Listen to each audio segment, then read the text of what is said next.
Lord be with you. A reading from the Holy Gospel according to St. Luke. Jesus told his disciples a parable about the necessity for them to pray always without becoming weary. He said there was a judge in a certain town who neither feared God nor respected any human being. And a widow in that town used to come to him saying, "Render a just decision for me against my adversary." For a long time the judge was unwilling, but eventually he thought, "While it is true that I neither fear God nor respect any human being, because this widow keeps bothering me, I shall deliver a just decision for her, lest she finally come and strike me." The Lord said, "Pay attention to what the dishonest judge says. Will not God then secure the rights of his chosen ones who call out to him day and night? Will he be slow to answer them? I tell you, he will see to it that justice is done for them speedily. But when the Son of Man comes, will he find faith on earth?" The Gospel of the Lord. What a lovely selection of readings. It's pretty rare that all three readings contain the same basic theme. Usually, the first reading and the Gospel carry the same basic theme, but this weekend, all three readings have that theme. It's a theme that is clear. It's about persistence. Being persistent in prayer and being persistent in good works. It's something all of us know and understand, the importance of the balance between prayer and good works. Praying on its own, not going to get us there. Good works on their own, not going to get us there, but a combination of both of those, we know, has a lot of effect and a lot of meaning. First reading deals with the experience of Moses praying for the people of Israel, whom he is guiding out of Egypt toward their own land, toward the promised land, at the behest of God. Because it is at the behest of God, one would expect, well, you're going to have some special blessings, perhaps. But it was a treacherous journey. In fact, it's a kind of a foreboding of our own journey toward the promised land. It is difficult being a Christian in the modern world, really trying to be attentive and to follow him. Our journey to the promised land has all of the same kinds of dangers and worries and anxieties and sense of growing weary, a sense of war and famine and destruction and hatred and difficulties and obstacles of all kinds as we journey toward the promised land. Sometimes they seem to get all of the focus in our lives. But Jesus is inviting us to a deeper awareness. The attack of Amalek in the first reading was the attack of a people. It wasn't an individual, Amalek, but it was a people. The Amalekites were a tribe who lived south of the Dead Sea.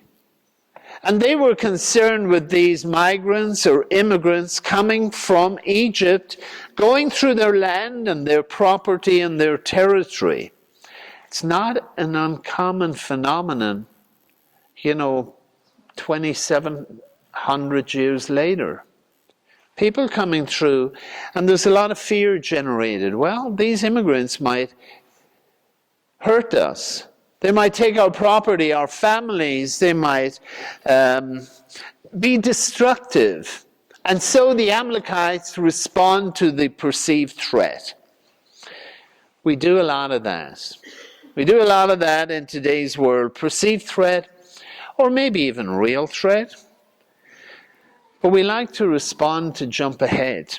And so we see in the reading as long as Moses kept his hands raised up, Israel had the better of the fight. And when he let his hands rest, Amalek had the better of the fight.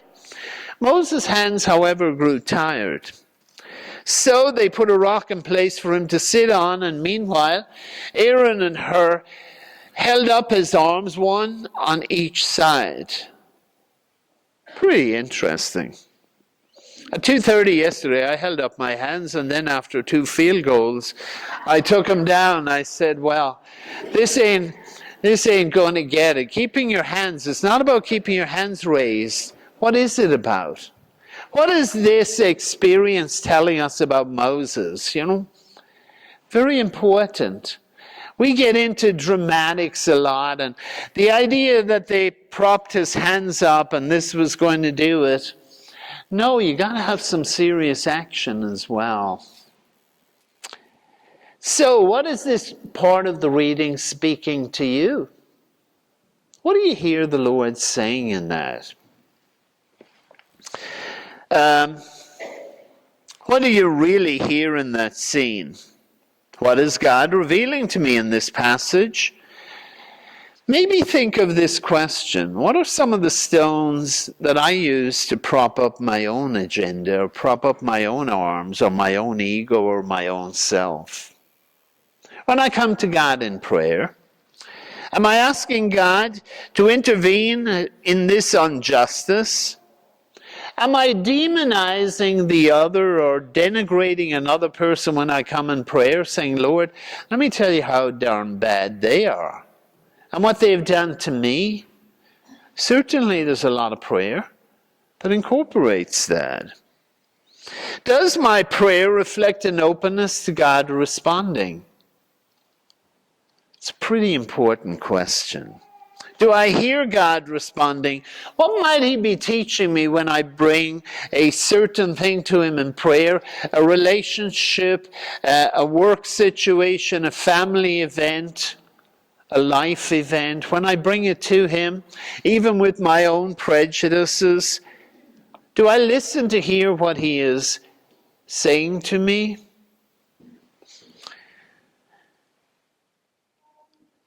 Is my prayer open or is it closed? Is it mostly where I am telling God what he needs to do? A lot of prayer involves that. I have a clear plan for what God needs to do to resolve this issue. Do I tend to have a lot of predetermined notions when I come to prayer?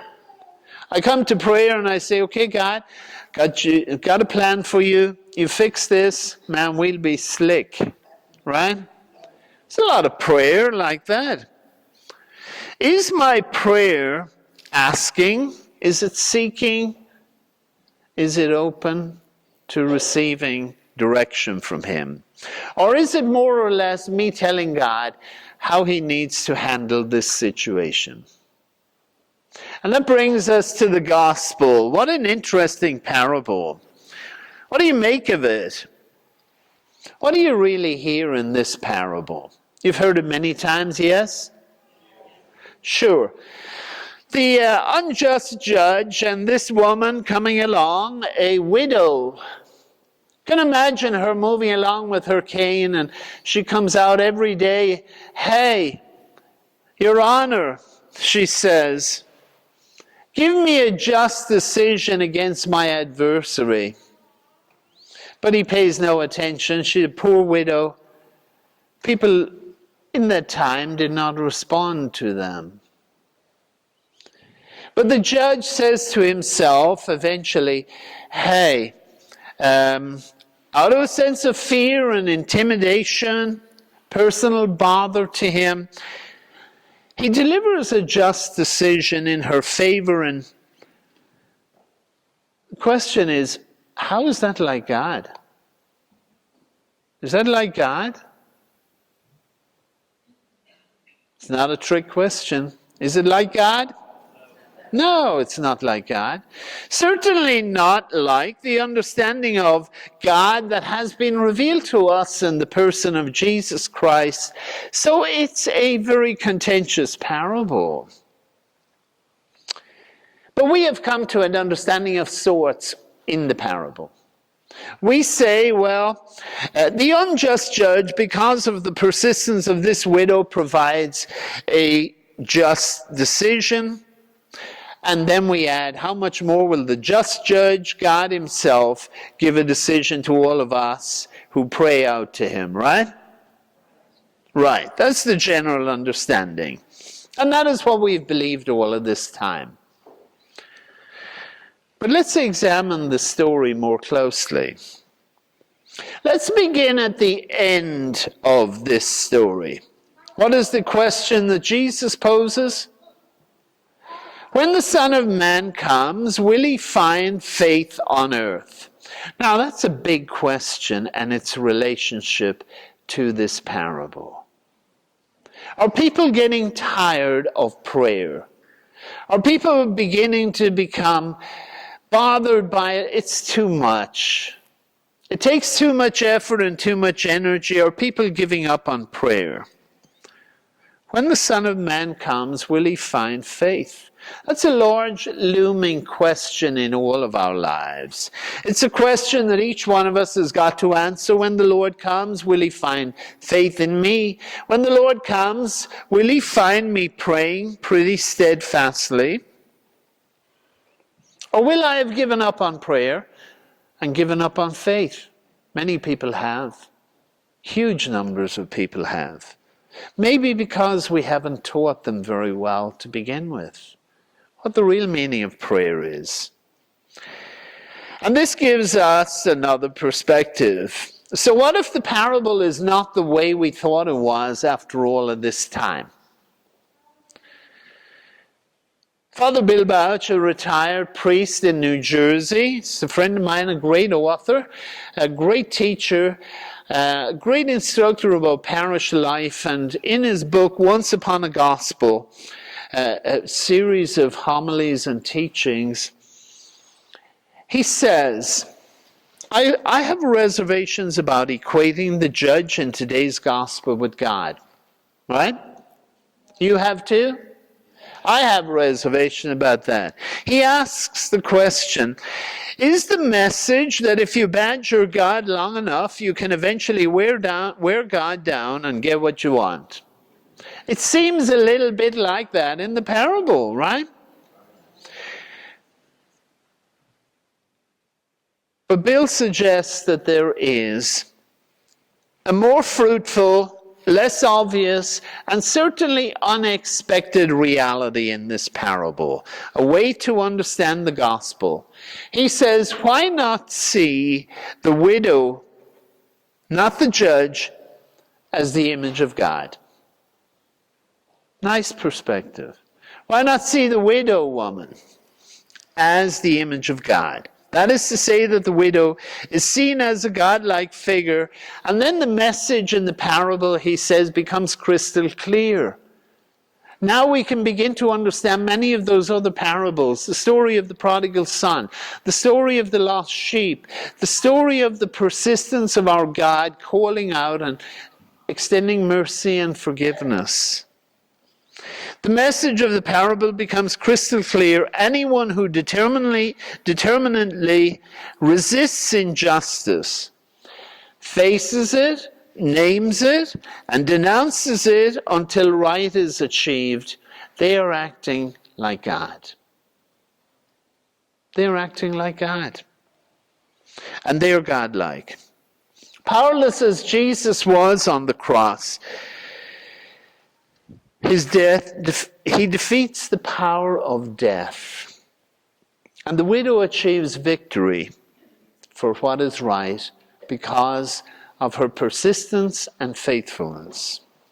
Through her persistence, the widow becomes a kind of Gandhi, a kind of Martin Luther King, a type of Mother Teresa of Calcutta. Justice achieved through non-violence. God, it's the great mantra of our time when we see it in action. Most justice is sought through violence, violent means and destructive means. So now we have a different parable. The parable really may be more about the question that he asks at the very end. When the Son of Man comes, will he find faith on earth? Will he find people praying in communion, in relationship with him? Parable is not about strategies to wear down a reluctant God through non-stop prayer. We have believed that. What a condemnation of our God. It's about being like God. It's about acting like God. It's about being persistent in prayer and not giving up. And it is about being persistent in seeking justice and good for all of God's people. Not just some of them, but for all of God's people. Sometimes against all of the odds. We've seen them, the leaders that have come through against all of the odds, non-violently bringing a peace. It's about maintaining faith in God. It's about maintaining faith in His plan and praying fervently while seeking His plan for all of His people, not our simple plans or simple solutions. But it is just what Jesus said Himself. Seek first the kingdom, and then I promise you, all of these other things will find their place.